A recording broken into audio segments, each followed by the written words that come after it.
आज की सच्ची घटना है। राजस्थान प्रदेश के जिला चित्तौड़गढ़ के सदर निम्बाहेड़ा थाना लगता है। 14 मई 2025 की रात लगभग 8:30 बजे के आसपास का वक्त रहा होगा।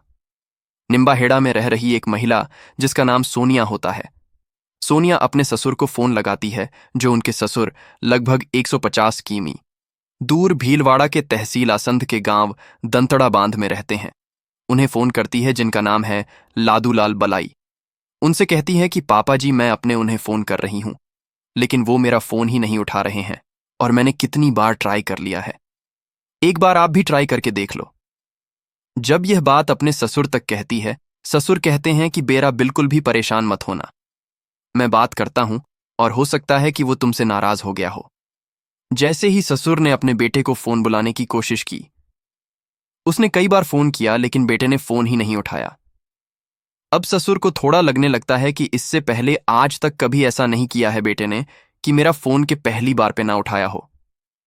आखिरकार वो कहते हैं अपनी ही बेटे की बहू से कि बेटा तू बिल्कुल परेशान मत होना और हम लोग आ रहे हैं।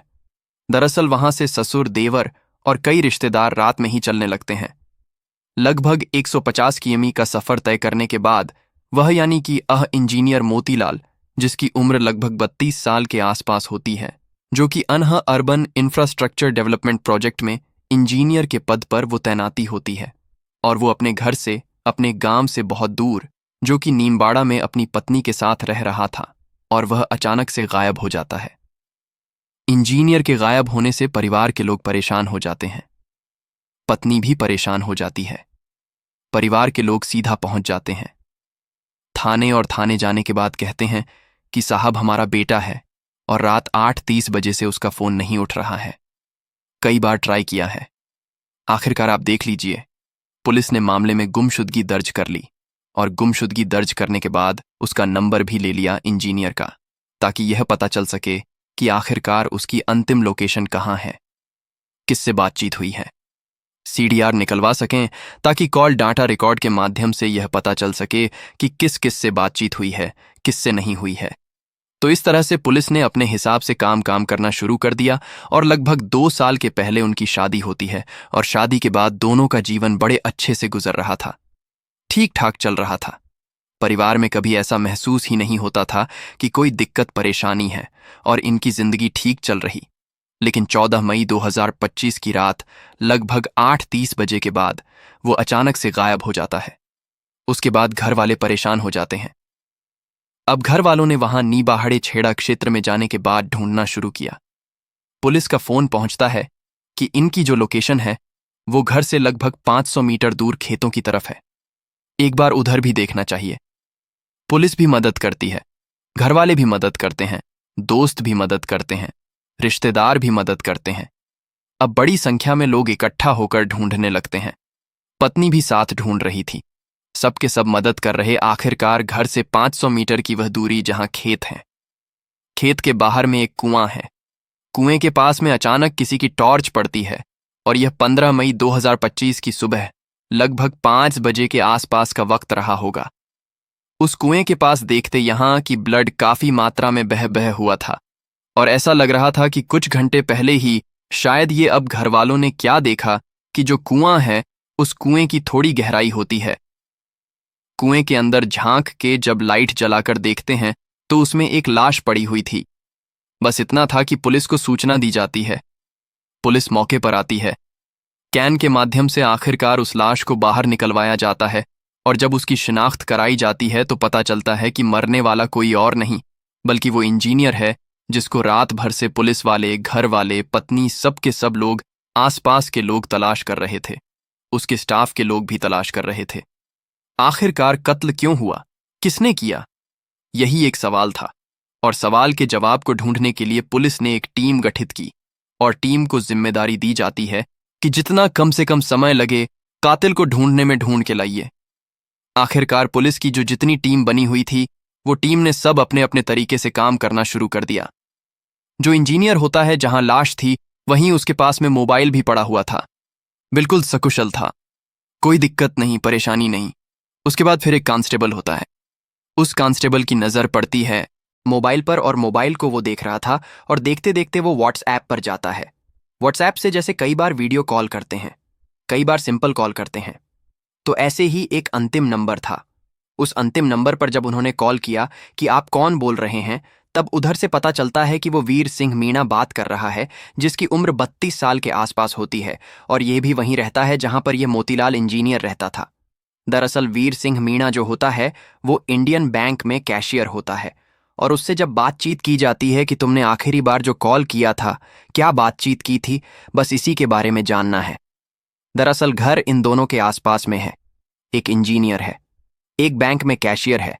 दोनों की उम्र भी लगभग एक जैसी ही है। दोनों ही शादीशुदा हैं और अच्छे दोस्त भी हैं। लेकिन अच्छे दोस्त से जब पूछा जाता है कि तुमने अंतिम बार कॉल में क्या बात की थी, बस यही जानना चाह रहे थे। जैसे ही अंतिम बार कॉल की बात आती है तो वो सही से सवाल का जवाब नहीं दे पा रहा था। आखिरकार उस कांस्टेबल ने बार बार एक ही बात पूछी कि आखिर ऐसी क्या बात थी, कुछ तो बताइए। कुछ तो जब वो कुछ सवाल जवाब नहीं दे रहा है तो यहां से उसको फिर उच्च अधिकारियों के पास लेके जाते हैं। जब उसे पूछताछ के लिए हिरासत में लिया जाता है, उससे बातचीत की जाती है। वो बताता है कि कैशियर और इंजीनियर की पत्नी के काफी समय से अवैध संबंध थे। दोनों एक दूसरे से बेइंतहा प्यार करते थे और इस बात की भनक लग जाती है इंजीनियर को, और इंजीनियर इस बात से खफा रहने लगता है। वो मिलने पर रोकथाम करने लगता है। अब इस बात को देखते हुए जो इंजीनियर की पत्नी और कैशियर, इन दोनों ने प्लान किया कि क्यों ना इसे रास्ते से हटा दिया जाए।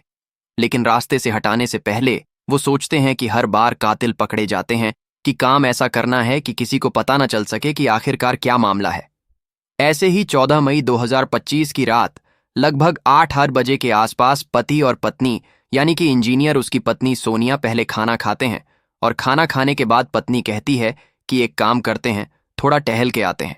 वैसे पहली बार नहीं टहले थे, रोज ही टहलने के लिए निकलते थे, लेकिन इस बार की बात थोड़ी ज्यादा ये हो जाती है कि वो टहलते टहलते थोड़ा दूर निकल जाते हैं।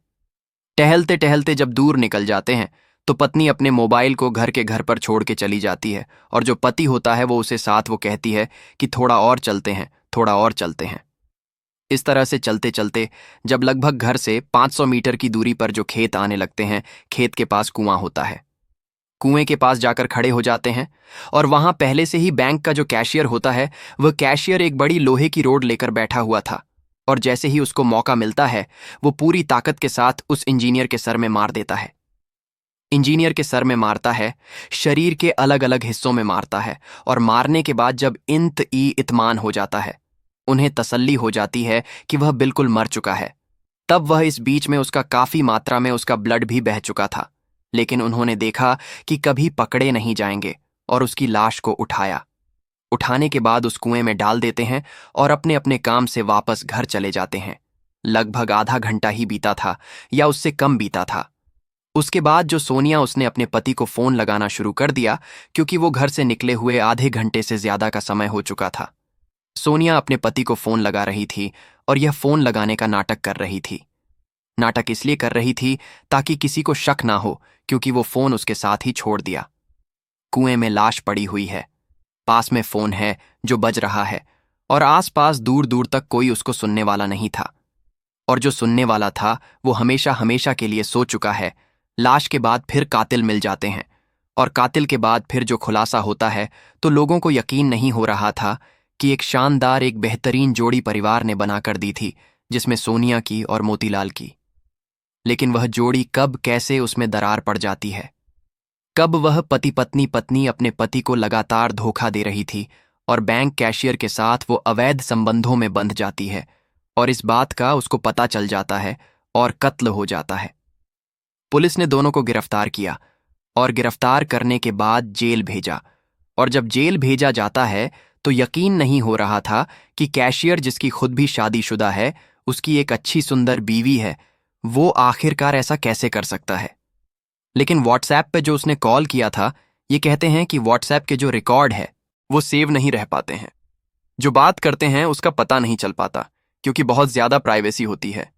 यदि उसने अंतिम कॉल को डिलीट कर दिया होता तो शायद उसको पकड़ने में बहुत वक्त लग जाता। उसको ढूंढ पाना इतना आसान नहीं हो पाता। लेकिन कहते हैं कि कातिल कितना भी शातिर क्यों ना हो, कोई ना कोई गलती कर जाता है। दोस्तों, इस पूरे घटनाक्रम को सुनाने का उद्देश्य किसी को परेशान करना नहीं है। इन कहानी से लोग सीखें और जागरूक हों। अपनी राय कमेंट में जरूर लिखें। ऐसे ही वीडियो के लिए चैनल सब्सक्राइब करें। धन्यवाद।